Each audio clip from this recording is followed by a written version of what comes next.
सियासत की सीढ़ियां चढ़कर यदि सत्ता में प्रतिष्ठापित होना है तो एक नाम है ओम प्रकाश राजभर का। बिना इनके सहयोग के यह सियासत की सीढ़ियां चढ़ पाना वर्तमान में काफी मुश्किल है। आज हम हैं ओम प्रकाश राजभर जी के साथ, जो सुहेल देव समाजवादी पार्टी के राष्ट्रीय अध्यक्ष हैं। यूट्यूब चैनल ब्रजभूषण मार्कंडेय सहित अन्य जो चैनल आज इसे कवर कर रहे हैं, सबके तरफ से आपका सादर अभिवादन। और गाजीपुर से आया रसड़ा आपके निवास स्थान पर जगह जगह गड्ढे, गड्ढे में सड़क है कि सड़क में गड्ढे हैं। कई जगह छुट्टा पशु घायल थे, कुछ वाहन पलट गए, कुछ लोग चोटिल हो गए। आप भी सियासत में थे, कैबिनेट मिनिस्टर थे योगी गवर्नमेंट में। प्रदेश के मुख्यमंत्री जी ने कहा था 15 जून तक सारी सड़कें गड्ढा मुक्त हो जाएगी। कैसा लग रहा है कि बीजेपी जी, भारतीय झूठ पार्टी, इसका नाम हमने रख दिया है। जैसा कि आपने बताया कि सत्ता में हम उनके साथ 2 साल थे जी, हम इसी बात को उनको समझा रहे थे कि जनता के बीच में अगर कोई बात हम कहें जी, तो हम लोग उसके लिए खरा उतरे। जी, लेकिन ये कहते कुछ हैं, करते कुछ हैं। जी, एक दिन मैंने देखा फेसबुक पर पूरा भारत का नक्शा बना हुआ था जी, और पूरे भारत के नक्शे में सड़क पे जी, गड्ढा था। जी, एक साथी ने कमेंट किया कि भारत में गड्ढा है कि गड्ढे में भारत है। जी, इस सरकार से उस गड्ढे से नहीं मतलब है। इस सरकार नई नई योजना बना करके कैसे देश के पैसे को लूटा जाए उस फिराक में पड़ा है। जैसे आप आए हैं, आपने देखा कि पूर्वांचल एक्सप्रेसवे बन रहा है, उसके 15 किलोमीटर इर्द गिर्द जितने भी लिंक मार्ग हैं जो पहले से बनी हुई सड़कें, इस एक्सप्रेसवे हाईवे के बनने से वो सड़कें टूट गई। उसको मरम्मत के लिए सरकार का ध्यान नहीं है। उसका ध्यान, क्योंकि उसमें जो हाईवे बन रहा है उसमें अच्छी कमाई है, इस नाते सरकार का ध्यान वहाँ है, इन सड़कों पर नहीं है। हम लोगों को इस सड़कों पर इसी तरह झेलना पड़ेगा जब तक ये सरकार रहेगी। और सच्चाई तो ये है कि उत्तर प्रदेश में 403 विधायक हैं। 403 विधायकों में 402 विधायकों को हमने देखा, पढ़ा कि वो चुनाव जीत के गए हैं तो जो क्षेत्र के विकास के लिए निधि मिलती है उसको भी वो एक तरह से बेच देते हैं, निधि को, विद्यालय में या ऐसे जगह की जहाँ 40-50% कमीशन मिल जाते हैं। तो वो क्षेत्र का विकास करने नहीं जाते हैं, बल्कि वो अपना विकास करने जाते हैं। यही वजह है कि जो प्रदेश की हालत है, चाहे वो सांसद हों, चाहे विधायक हों, चाहे एमएलसी हों, चाहे राज्यसभा हो, उससे क्षेत्र से मतलब नहीं। यही दुर्गति के कारण। क्या सभी के साथ यह चीजें लागू हैं? कुछ तो अच्छे होंगे। देखिए, हम दुनिया की बात नहीं करते। मैं, आपने देखा भी, आप ही लोगों के पोर्टल पे, चैनलों पे चला कि कोई भी बात अगर सरकार गलत स्टेप उठाती थी तो मैं सरकार में रह के सरकार से लड़ता था। मैं इस नाते सबको कहता हूं कि जब सामाजिक न्याय समिति की एक रिपोर्ट 2018 30 मई 2018 को बनी, सदन में मैं बोल रहा था तो नाई का, गुण का, पाल का, राजभर का, चौहान का, बिंद का, केवट का, मल्लाह का, माझी का, कुशवाहा का, ये जो अति पिछड़ा वोट था, पिछड़ी जाति के 27% आरक्षण के बंटवारे को 7 में 11 करके बटा लागू करने के लिए जब मैं सदन में बोल रहा था तो कोई भी साथ देने को तैयार नहीं था। वोट तो सबको चाहिए लेकिन कोई तैयार नहीं था। इस नाते वहाँ मैंने देखा कि एक स्कीम लंबे समय से चलती है गरीबों के इलाज के लिए। उत्तर प्रदेश में मुख्यमंत्री जी ने सदन के अंदर, विधानसभा के अंदर उन्होंने कहा कि गरीबों के प्रति, कमजोरों के प्रति अगर उत्तर प्रदेश में कोई व्यक्ति मिनिस्टर है तो वो ओम प्रकाश राजभर, जिन्होंने 3,62,77,000 रुपया 18 महीने में गरीबों के इलाज के लिए दिया है। दूसरे नंबर पर 40 लाख स्पीकर महोदय विधानसभा अध्यक्ष को बताया। अब इसी से अंदाजा लगाया जा सकता है कि कितने लोग समाज के प्रति, चुनाव जीत के गए अपने क्षेत्र के प्रति कितना लगाव रखते हैं। जहूराबाद में मुझे 3 साल में 6 करोड़ रुपया मिला। एक भी रुपया मैंने किसी विद्यालय को नहीं दिया। छोटी छोटी सड़कें, छोटे छोटे काम हमने करवाया और 6 करोड़ मिला और 96 करोड़ रुपया हम कुल मिला करके इस अन्य विभागों से ला करके प्रयास किया कि कुछ काम हो। 3 सड़कें, लंबी सड़कें हमने बनवाने के लिए, जो आपके सीधागर घाट से जाती है मटेहूं, इस पे पैसा सैंक्शन कराया। आपके ये सड़क जो है प्रधानपुर से लेके जो लट्टूडी तक 3 सड़कें हमने सैंक्शन कराया। लेकिन गाजीपुर की एक विचित्र माया है गाजीपुर में कि आपसी लड़ाई में महेंद्र पांडे जी का अलग लड़ाई है, मनोज सिन्हा जी की अलग लड़ाई है, मुख्तार अंसारी की अलग लड़ाई है। अब एक नई लड़ाई चंचल सिंह खड़े हो गए। मतलब ये जो कुछ भी हो हम करावें, हमको कमीशन मिले, कोई दूसरा न ले। एक किसी ठेकेदार को हमने लगा कि दिल्ली से यहाँ तक उस सड़क को सैंक्शन करा 3 सड़कों को। जब टेंडर हुआ तब लोगों को पता लगा कि कैसे हो गया, ये कैसे कराएंगे, तो टेंडर कैंसिल करा दिया सीएम से मिलकर लोगों ने। हमने कहा कि हमको उसमें से पैसा लेना था नहीं, हमको कमीशन की चिंता थी नहीं। हमने कहा भाई हमारा काम था, हमने प्रयास किया, छोड़ दिया। तो ये गाजीपुर के साथ एक बड़ा भेदभाव होता है, या आपस की लड़ाई में ये धोखा होता है कि नेता आपस की लड़ाई में विकास नहीं कर पा रहे हैं। ओम प्रकाश जी, चिकित्सा की बात आपने किया और संविधान में वर्णित है कि देश का कोई भी व्यक्ति दवा के अभाव में नहीं मरेगा और भूख के अभाव में नहीं मरेगा, यह उसका फंडामेंटल राइट है।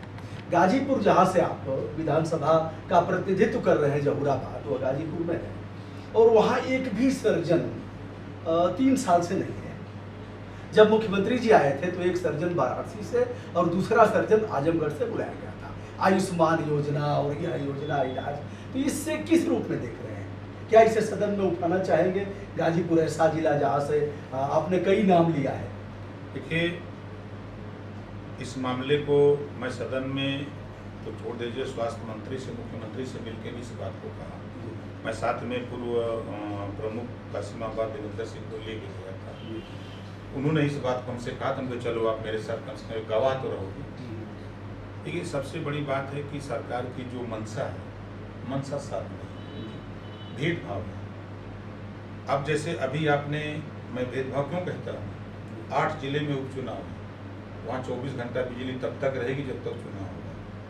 जब तक मुख्यमंत्री रहेंगे गाजीपुर में तब तक सर्जन रहेगा, और चले जाएंगे तो वो चला जाएगा। तो सरकार की मंशा ठीक नहीं है कि व्यवस्था हम दें। वो अब क्या कहें, मैं फिर कह रहा हूं कि बीजेपी कहती कुछ है, करती कुछ है। अभी जैसे बड़ी पीठ थपथपा रही है बीजेपी, किसानों का कानून बना। अब हम समझ नहीं पाते हैं कि पहले जो सरकारें थी, अभी इसके पहले जो सीजन था रबी का गेहूं, किस किसान को पाबंदी थी कि आप मार्केट में न बेचो? आप किसी भी आम आदमी को अपना गेहूं बेचो, चाहे क्रय केंद्र पे बेचो, चाहे मंडी में ले जाके बेचो, कोई रोक तो किसी को नहीं थी।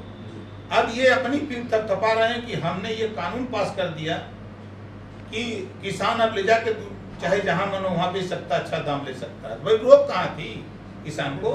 हाँ, इसकी आड़ में आप एक नया कानून ला रहे हो जो खतरनाक है। जो न्यूनतम मूल्य आप निर्धारित नहीं कर रहे हो, ये खतरनाक है। आप उद्योगपति को दे रहे हो, प्राइवेट को दे रहे हो, वो बीज देगा, खाद देगा, आप उसके साथ एग्रीमेंट करना पड़ेगा कि हम अपना माल तुम्ही को बेचेंगे। तो अब हम एग्रीमेंट कर लेंगे, अब वो प्राइवेट जब आ जाएगा तो ये क्रय केंद्र और मंडी समिति खत्म हो जाएगा, तो किसान का माल जो गेहूं 2000 का तो कहेगा कि हम 1200 में लेंगे। अब मजबूरी में उस किसान को देना पड़ेगा, नहीं तो वो घर रख के सड़ावे। इसी का विरोध लोग कर रहे हैं। और ये पता नहीं, अगर कानून सही है तो फिर राज्यसभा में बहस क्यों नहीं, चर्चा उस पर क्यों नहीं? सरकार भाग क्यों रही है? सही काम है तो उसको करे। लेकिन ये शुद्ध रूप से पूंजीपतियों का जहां लाभ दिख रहा है, पूंजीपतियों को लाभ देने के लिए ये सरकार कटिबद्ध है। हर कानून आप चाहे देखिए, मोदी जी, हम भारतीय झूठ पार्टी क्यों बोलते हैं? मोदी जी ने कहा हम देश बिकने नहीं देंगे, रेलवे बेच दिया, बैंक बेच दिया, LIC बेच दिया, BSNL जो देश की सबसे बड़ी भारत दूरसंचार निगम है, आप जियो प्राइवेट को लाभ पहुंचा रहे हो, अपने देश की जो एजेंसी संस्था है उसको किनारे लगाए हो। 28 विभाग बेच दिया और भाषण दे रहे हैं कि हम देश भी करें। बनाया कितना, जैसे कुछ रेलवे स्टेशन बनाया, कुछ एयरपोर्ट बनाया, कुछ बनाया इन्होंने? एक टाफी भी नहीं बनाने की फैक्ट्री खोला है, एक टाफी भी बनाने की फैक्ट्री नहीं खोला। हम उत्तर प्रदेश के हैं, हम खासतौर से गाजीपुर में हैं। गाजीपुर में एक भी ये छोटी सी बता दें कोई योजना दी है? ओम प्रकाश जी, एक बार आपने शराब का विरोध किया था कि शराब आत्मा को मारता है और लोग पीते हैं इससे, तमाम चीजें। बिहार में शराब बंद है, हमारा पड़ोसी राज्य है। इस समय जो गो आश्रय केंद्र है उनका संचालन दारू के पैसे से होता है। दारू पर बियर, अंग्रेजी शराब और देसी शराब पर टैक्स लगाया गया, जो पैसे उससे मिलते हैं उससे गो संरक्षण होता है। कैसा, शराब पिलाओ और गाय बचाओ, कैसा लग रहा है? देखिए, हम 2002 में पार्टी बनाए, तब से मैं शराबबंदी का अभियान चलाता हूँ। उसमें आप भी उसमें शामिल हैं, आप भी चलाते हैं। 2 विभाग हैं, सरकार की बड़ी विडंबना है। एक मद्यपान निषेध विभाग है, दारू पीते पकड़े गए तो जेल जाओगे। दारू विष से भी भयंकर है, इसको मत पियो। एक मद्यपान निषेध विभाग ये अपना योजना चलाता है, और दूसरा दारू पियो, ठिका लो। आबकारी विभाग खुलेआम ठिका दे रहा है, जो ज्यादा बोलेगा उसको गाँव। अब तो दुकानों पे खोलने की तैयारी हो रही है कि दुकानों तक पहुंचाया जाए। तो ये शुद्ध रूप से, जैसे कोरोना जैसी महामारी में अधिकारी और पुलिस के लोगों ने बड़ी मेहनत किया, लगभग 40 दिन इन लोगों ने बड़ी मेहनत किया, बड़ी गाली सुना, तमाम तरह की बात, लेकिन ये सरकार शराब का ठेका खोल करके ये साबित कर दिया कि बगैर शराब से हमारी सरकार नहीं चल सकती। वहां शराब की दुकान पर हजारों लोग लाइन है, कोरोना नहीं है। बैंक पर 500 रुपया दे करके 400-500 महिलाएं लाइन लगाई है, भीड़ मची है, वहां कोरोना नहीं है। और स्कूल में बच्चे अगर जाएंगे तो वहां कोरोना हो जाएगा। बना है सरकार की। तो ये सरकार जो योजना बनाती है उसका क्रियान्वयन, या तो ये लोग ज्यादा पढ़े लिखे लोग हैं या तो समझदारी नहीं है। 2 बातें हमारे समझ में। इस नाते कि जिस तरह ये योजना बनाते हैं, अब आज की तारीख में 3 रुपया किलो भूसा कहाँ मिलेगा? ये प्रधान से कह रहे हैं कि आप खरीदो, कहाँ से खरीदेगा? अब तो वो जाएगा भ्रष्टाचार की तरफ। तो 3 उसको 10 किलो खरीदना है तो वो पता लगेगा कि बिल बनाएगा कि हम 50 किलो खरीदे, तब ना उसको भूसा वहां तक पहुंचाएगा। गौशालाओं की हालत ये है कि दिन में कुत्ते नोच के खा रहे हैं जिंदा पशुओं को, हर रात को आपके सियार खा रहे हैं। और सड़कों पर आप देखते होंगे जो गौरक्षा की बात दुहाई देती है बीजेपी, भारतीय जनता पार्टी, ये गाड़ी लेके गुजर जाते हैं और सड़क पे गाय मरी छटपटा रही है भूख से, पानी से, प्यास से, लेकिन उधर उनका ध्यान नहीं है क्योंकि चुनाव नहीं है। चुनाव होता तो खड़े हो जाते खड़ से कि भाई एक अन्याय हो रहा है। आपका प्यार कैसे हो गया था भारतीय जनता पार्टी से? पहले आप नहीं जानते थे या बाद में जाने? देखिए, कभी कभी ऐसा होता है कि कीचड़ को साफ करने के लिए कीचड़ में हिलना पड़ता है। मैं जानता था इनके कारनामे को कि मैं लंबे समय तक पार्टी को 14 साल चलाया और हमारे कार्यकर्ताओं का धीरे धीरे एक असंतोष व्याप्त होने लगा कि हम सत्ता में नहीं पहुंच पाएंगे कभी। तो मैंने समाजवादी पार्टी से भी बहुत कोशिश किया, बसपा से भी किया, कांग्रेस से भी कोशिश किया, लेकिन कोई तैयार नहीं हुआ। तो हमने कहा कि चलो कम से कम जो बाबा साहब डॉक्टर अम्बेडकर ने संविधान दिया है उसके तहत कहीं से जीत के चला जाए और वहाँ चल के डंडा लेके लड़ा जाए। तो मैं चला गया उस गोल में। 125 सीट पूर्वांचल में हमने जितवाया। आप गाजीपुर से देखे, जहाँ लोग जीते हमारा सहयोग उसमें रहा, जीत के गए। पहले कैबिनेट में चूँकि थोड़ा हम वहाँ सीखे, पहले कैबिनेट में एक मंगलवार को तो थोड़ा सीखे, दूसरे मंगलवार को हम भिड़ गए। और तब से 2 साल हमारा हर तीसरे दिन उनका पंगा होता रहा। और मुझे अच्छा लगा कि यहाँ आकर के मजबूत दुश्मन से हम लड़े, कमजोर से नहीं। बाबा साहब डॉक्टर अम्बेडकर जी के बाद कैबिनेट से इस्तीफा देने वाले ओम प्रकाश राजभर दूसरे। लोग मंत्री बनने के लिए तंग रहते हैं, विधायक बनने के लिए तंग रहते हैं। हम तो आज भी कहते हैं कि हम आज भी विधायक से इस्तीफा देते हैं, कोई दिक्कत नहीं है हमको। हमारा मकसद है कि देखिए देश तभी तरक्की करेगा जब शिक्षित होगा समाज। नौजवानों को रोजगार चाहिए, खेत को पानी चाहिए, हर हाथ को काम चाहिए। लेकिन ये सरकार शुद्ध रूप से गुजराती उद्योगपति या व्यापारी कह लीजिए, ये पूरे व्यापारी सोचे कि फैक्ट्री खोलेंगे तो जमीन खरीदना पड़ेगा, मजदूरों को मजदूरी देना पड़ेगा, अधिकारी लगाना पड़ेगा, मशीन लगानी पड़ेगी। यह सारा सिस्टम बना हुआ है, तो क्यों ना इसी सिस्टम पे कब्जा कर लिया जाए। अब कब्जा कर लिया। उत्तर प्रदेश का राज्यपाल गुजराती, सीबीआई का चीफ गुजराती, ईडी का चीफ गुजराती, सुप्रीम कोर्ट का जज गुजराती, गृह मंत्री गुजराती, प्रधानमंत्री गुजराती, आरबीआई का चीफ गुजराती, बैंकों से रुपया लेके भागने वाले 50 बड़े बड़े सब के सब गुजराती, कारपोरेट घराने सब के सब गुजराती, और जो भी देश में बड़े बड़े ठेके पट्टे हो रहे हैं सब के सब गुजराती। ये सारे लोग गुजराती। ऐसा क्यों हुआ? जैसे बाबू भी गुजराती, गृह मंत्री सरदार पटेल भी गुजराती। गुजरात का एक बड़ा नाम था राष्ट्रीय आंदोलन से लेकर के, तो ऐसा क्यों हो रहा है? राष्ट्रीय आंदोलन देखिए, उत्तर प्रदेश का बहुत बड़ा योगदान है। गुजरात जैसे बाबू को, गांधी को कर लिया गया। नहीं, गांधी जी देखिए नेतृत्व तो भले कहीं कोई से करे, लेकिन देश की आज़ादी में हम जहाँ बैठे हैं बलिया, शुरू किया गुजरात के गांधी जी ने, और सबसे पहले आज़ादी बलिया ने ले लिया।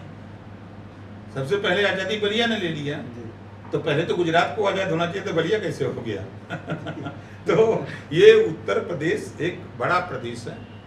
यहाँ के लोगों ने जो संघर्ष किया है, यहाँ के महापुरुषों ने संघर्ष किया। ऐसा नहीं है, आपके जिले वीर अब्दुल हमीद को उठा के देखिए, अपने जिले में।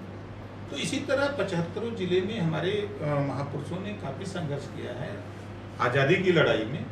और उत्तर प्रदेश ने प्रधानमंत्री की कुर्सी पर कई लोगों को बैठाया है, जो हम देख रहे हैं। बीपी सिंह जी बैठे, चंद्रशेखर जी बैठे, अभी मोदी जी भले गुजरात में शरण नहीं मिली, और आके उनको शरण मिली तो यूपीए में बनारस शरण मिली, तो वो यूपी का ही माना जाएगा ना, मतदाता तो यूपी के हैं। तो ऐसा नहीं है कि गुजरात के, देखिए गुजराती सब बिजनेस वाले हैं। उन लोगों ने जो योजना वो बनाते हैं, उनकी योजना के शिकार सब लोग हो जाते हैं, और जब तक योजना का पर्दाफाश होता है तब तक वो लूट लेते हैं। पिछले दिनों जो प्यार हुआ था आप और उनका, जैसे पता नहीं उधर से हुआ था इधर से हुआ था, जो भी हुआ यह टूट गया। आगे किसके साथ होने वाला है? देखिए, जहाँ तक प्यार की बात है, कि राजनीति में व्यक्ति, उनको भी आवश्यकता थी, हमको भी आवश्यकता थी, दोनों की आवश्यकता थी, तो दोनों लोग मिले। जरूर दोस्ती कुछ दूर चली, लेकिन दिल नहीं मिला, दिल टूट गया। आगे का सवाल जो आपका है, हमने एक भागीदारी संकल्प मोर्चा बनाया है।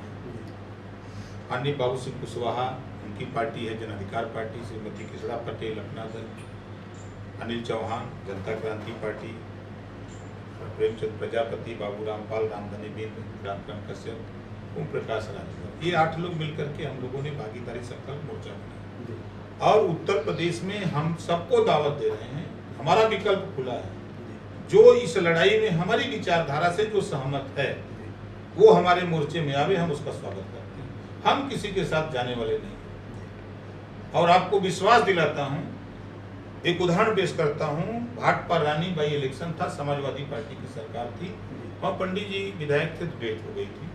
उनके बेटे चुनाव लड़ रहे थे, मैं और बाबू सिंह कुशवाहा 2 आदमी मिलके हम लोगों ने चुनाव लड़ा था। समाजवादी पार्टी की सरकार में गुंडई थी, उस गुंडई से हम लोग लड़े, और लड़ करके हम लोग 49,066 वोट पाए, और 51,012 वोट पा करके समाजवादी पार्टी जीती। मात्र 2,000 से भी कम वोट का अंतर रहा, मात्र 2 आदमी थे। तो आज की तारीख में आप अपने गाजीपुर में उठा के देखिए, निषाद बिंद इकट्ठा हो जाए, राजभर इकट्ठा हो जाए, चौहान इकट्ठा हो जाए, कुशवाहा इकट्ठा हो जाए, प्रजापति पाल इकट्ठा हो जाए, तो कहीं ब्राह्मण लड़ा दीजिए, कहीं राजपूत लड़ा दीजिए, कहीं यादव लड़ा दीजिए, कहीं चौहान, किसी को लड़ा दीजिए, तो उसका भी तो वोट मिलेगा। जो जाति है आंकड़ा बड़ी ताकत के रूप में। आपको देखिएगा ना, अभी जैसे सपा बसपा गठबंधन हुआ तो लोग मजाक समझते थे, लेकिन जब 20 दिन चुनाव रह गया तब लोगों को लगा कि बाप रे बाप तो आंधी आ रही है।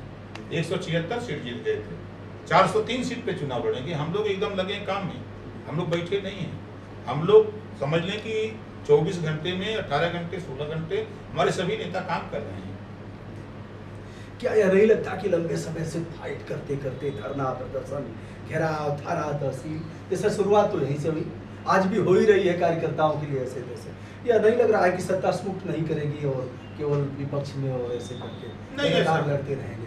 देखिए, संघर्षी जीवन है, व्यक्ति को संघर्ष करना चाहिए, अन्याय हो रहा तो उसके खिलाफ लड़ना चाहिए। सत्ता कोई जरूरी नहीं, सत्ता एक साधन है, सत्ता एक साधन है कि उस साधन से क्षेत्र का समाज का विकास, और आंदोलन तो होते हैं, गलत हो रहा तो उसके खिलाफ आंदोलन होना चाहिए। और आंदोलन से हम घबराते नहीं, आप तो खुद ही आंदोलन करता है, कभी आप नहीं घबराए तो ओम प्रकाश कैसे घबरा जाएगा? तो आंदोलन करना चाहिए। और कभी हम तो आज मुझे 38 साल हो गया राजनीति में टिमटिमाते लड़ते, थाना ब्लॉक जिला और लखनऊ तक घेर घार करते, कभी हमने अपने मन में निराशा नहीं लिया। हम हमेशा पॉजिटिव सोचते हैं, जो निगेटिव होना होता जाए, उससे क्या हमसे मतलब, हम पॉजिटिव करने निकले और करके दिखाते हैं। किसी को यकीन नहीं था, जब आपसे कई बार हम लोग मिले तो आपने भी कहा कि पार्टी अखबार सत्ता में पहुंचे, हमको पहुंचेगी, घबरा ही नहीं, थोड़ा समय लगेगा। हमारे नेताओं को विश्वास नहीं था, हम 2002 में भी बता दिए थे कि हम 17 में सत्ता में चलेंगे, चाहे जैसे चलेंगे चलेंगे, और लेकिन ये भी गारंटी है कि साल 1.5 साल रहेंगे, उनको बता भी दिए थे। अब लोगों को बता रहे हैं कि 22 में सरकार बनाएंगे, नहीं बना पाए तो सरकार बनवाएंगे तो सरकार की लगाम अपने हाथ में रखेंगे, इतनी कुव्वत तो पैदा, रिमोट अपने हाथ में रहेगा, सरकार बनवाएंगे, सदन में कानून बनाने की चाबी है, कानून बनवाएंगे, और जो दलित शोषित और आज तक वंचित है अपने अधिकारों से, उनको अधिकार दिलवाएंगे, ऐसा कहना है ओम प्रकाश राजभर जी का, जो राष्ट्रीय अध्यक्ष हैं। ओम प्रकाश जी, अंतिम सवाल, युवा वर्ग जो रातों रात करोड़ों की संख्या में चौकीदार हो गया, मैं भी चौकीदार हूँ, सब चौकीदार हो गए, और आज सब बेरोजगार, हाथ पर लिखवा करके सब, मैं भी बेरोजगार हूँ, तो बच्चे भी कहेंगे कि आपने ओम प्रकाश जी से बात किया और हमारी बात नहीं किया, इनके बारे में आपको क्या कहना है? देखिए, मैं फिर कह रहा हूँ, बीजेपी भारतीय जनता पार्टी के झांसे में ये युवा आ गया, ये इतने, हमने इनके बयान देखा, अमित शाह जी के बयान को मैंने सुना, उन्होंने जब सवाल पत्रकार भाई ने किया कि आपने वादा किया था 15-15 लाख देने का, तो उन्होंने कहा कि आज देखो ये जुमला था, ये वोट लेने का तरीका था, इस बात को बोलने से वजन लगता था, लोग पागल होकर वोट दे रहे थे, ये अमित शाह जी का कहना था। तो युवा जो है इनके झांसे में आ गया और इन्होंने वादा कर दिया कि हम 2 करोड़ युवाओं को हर साल रोजगार देंगे। तो युवा को भी लगा कि भाई मोदी जी बोलते हैं, गुजरात तो कभी गए थे नहीं कि गुजरात का हालत क्या है, तो वो गए नहीं थे, इनके झांसे में पूरा युवा आ गया, और आने का नतीजा ये हुआ कि युवा के गले में फंसरी लगाने की तैयारी कर दिया। अभी 5 साल संविदा, तो फिर सरकारी नौकरी 6 महीने पे टेस्ट, अब ना 9 मन गेहूँ होगा, ना रातें होने जाएंगी, ना ही परीक्षा में पास होंगे, ना सरकारी नौकरी मिलेगी। तो ये जो युवा हैं, हम उनसे कहूँगा कि देखिए युवा साथियों, आज पूरे देश की आबादी का 65% आबादी 35 साल के नीचे है, जिनको रोजगार चाहिए, नौकरी चाहिए, शिक्षा चाहिए, दवाई चाहिए, उनको जरूरत है। तो ऐसे युवा को कहीं भी जाने से पहले सोचना चाहिए कि हम ओम प्रकाश के साथ जा रहे हैं, तो क्या ओम प्रकाश हमारे इस विषय में लड़ रहे हैं कि नहीं लड़ेंगे कि नहीं लड़ेंगे? हम जा रहे हैं मोदी जी के साथ, हम जा रहे हैं मायावती अखिलेश जी के साथ, तो क्या ये लड़ेंगे कि नहीं लड़ेंगे? इनके इतिहास में भी तो पढ़ लीजिए। तो हम युवाओं से कहूंगा कि देखो, इस्लाम में हमने पढ़ा है खुदा उसी की मदद करता है जो खुद अपनी मदद के लिए तैयार होता है। तो ये युवा अगर अपने रोजगार के लिए लड़े, हिम्मत है, प्रधानमंत्री को फैक्ट्री खोलनी पड़ेगी। हम तो कहेंगे युवाओं से कि ये खाली ओम प्रकाश राजभर को एक मौका दें, लखनऊ में खाली एक मौका दें 5 साल के अंदर, इसी मोदी जी को मजबूर कर दूंगा, क्योंकि मुझे मालूम है कि आजादी दिलाने वाले लोगों की सोच थी कि देश आजाद होगा, छोटा छोटा प्रदेश होगा। हम सरकार बनते ही 4 भागों में प्रदेश को पहला बांटेंगे, कुटीर उद्योग देंगे, कच्चा माल सरकार देगी, तैयार माल सरकार खरीदेगी, हम तो भिड़ेंगे। ऊपर वाले ने चाहा अगर मौका मिला तो पहला कदम हमारा होगा कि जो चीन को लाइसेंस दिया है उपभोक्ता बाजार कब्जा सामान बेचने का, ये लाइसेंस निरस्त करो। पहला लड़ाई मोदी जी से होगी, आप निरस्त करो, आप सत्ता में बहुमत में हो, बंद करो। एक खाली बंद हो जाए तो करोड़ों नौजवानों को भारत में रोजगार मिलेगा। आवश्यकता उत्पत्ति की जननी। तो जब जरूरत वो सामान यहाँ नहीं रहेगा तो निश्चित ही बनेगा, नौजवान बनाएगा, छोटे छोटे कारोबार फैलेंगे। तो ये काम हम लोग कर सकते हैं, लेकिन देश की सरकारें जो चल रही हैं इनकी नीयत नहीं है। आज आप उठा के देखिए 44 जवान शहीद हुए पुलवामा में, 300 क्विंटल आरडीएक्स आया, उसकी सीबीआई जांच नहीं हो रही है। एक डायरेक्टर मर रहा है अक्सर, बिहार का चुनाव है, उसी को जो है उसी की सीबीआई जांच हो रही है। आप 44 जवान शहीद हुए तो पाकिस्तान में आप सर्जिकल स्ट्राइक कर दिए, अच्छा किए, लेकिन एक को नहीं मरे। कुछ पेड़ उड़ गिरे। हाँ, पेड़ नहीं थे, कौवा मरा था खाली। और चीन ने 30 जवानों को शहीद कर दिया। आपको राष्ट्र विरोधी घोषित कर देंगे, उनके कहने से हम हो जाएंगे। वो राष्ट्र विरोधी तो खुद है वो लोग हैं। हम कह रहे हैं जो राष्ट्र की संपत्ति बेचे वो राष्ट्र विरोधी होगा। वो प्रकाश राजभर कहने से किसी को हो जाएगा। हम उनको बता तो रहा हूं 2022 में योगी जी को हम तो कम, पहले हम सोचते थे कि थोड़ी मदद कम मिलेगी, लेकिन योगी जी ने ऐसा काम करते जा रहे हैं। पहले पिछड़ा दलित अल्पसंख्यक को पीटी, हत्या, लूट, डकैती, बलात्कार हुआ, तो थोड़ा इन लोगों की ये मजबूत लोग काम करते कहते कि चमड़ी मोटी है, लात खाते खाते थोड़ा कम बोलते थे। लेकिन इधर 2.5 महीने से जब पंडित जी लोगों को पीते हैं, अगले बात तो चुकी है जागरूक कौम है, ये चिल्लाना शुरू किया। आज हफरी आ रही है सरकार। लेकिन वो प्रकाश जी कैसे कहा जा सकता है कि जातीय आधार पर पिटवाए हों? वह तो गेरुआ वस्त्र पहनते हैं, योगी हैं, एक बड़ी पीठ है, संवैधानिक पद पर बैठ, जातिगत आधार पर कैसे पिटवाएंगे? आपको अनुभव है, आप जानकारी है, आप हमसे कवा रहे हैं जो बात वो जानते हैं। आप नाथ संप्रदाय का जब गठन हुआ गोरखपुर में, किस उद्देश्य से गठन हुआ? ब्राह्मण के विरोध में। ब्राह्मण उसमें नहीं रहेगा नाथ संप्रदाय में, तो वो मालिक बैठ गया तो ब्राह्मण को कैसे देखेगा? बड़ा मानते थे आपको योगी जी, ऐसा? देखिए, ईमानदारी, निष्ठा, मेहनत, परिश्रम, हर जगह व्यक्ति पूजा होती, उसकी पूजा होती है। मैं चाहे स्वास्थ्य के सवाल पे आप देख लीजिए, चाहे क्षेत्र के सवाल पे देख लीजिए, चाहे काम के सवाल पे देख लीजिए, या 47 मिनिस्टर हम लोग थे। मैं 47 मिनिस्टरों में योगी जी कहते थे कि देखो ओम प्रकाश से, मंत्री कैबिनेट में कहते थे कि ओम प्रकाश से सीख लो, थोड़ा सा तुम लोग करने लगते तो आगे प्रगति हो जाती। और ये व्यक्ति अकेले देखो कितना मेहनत कर रहा है, और थोड़ी थोड़ी सब लोग मेहनत करो, तो काम की पूजा करते थे। ऐसा नहीं था, ऐसा नहीं ना कि खुश करते थे कि नहीं, कम नहीं। बोलेंगे ओम प्रकाश। अरे हम उनके कहने से हम ऐसे व्यक्ति हैं कि खुश क्या करेंगे वो। अब वो चलिए दोस्तों, मैं हूं ओम प्रकाश राजभर जी के साथ, जो कैबिनेट मिनिस्टर रहे हैं। आज इनकी बैठक है और बैठक में कार्यकर्ताओं को सचेष्ट करेंगे। संयोग से आज हमारी भी मुलाकात हो गई। ढेर सारी शुभकामनाएं आपको, बहुत बहुत धन्यवाद।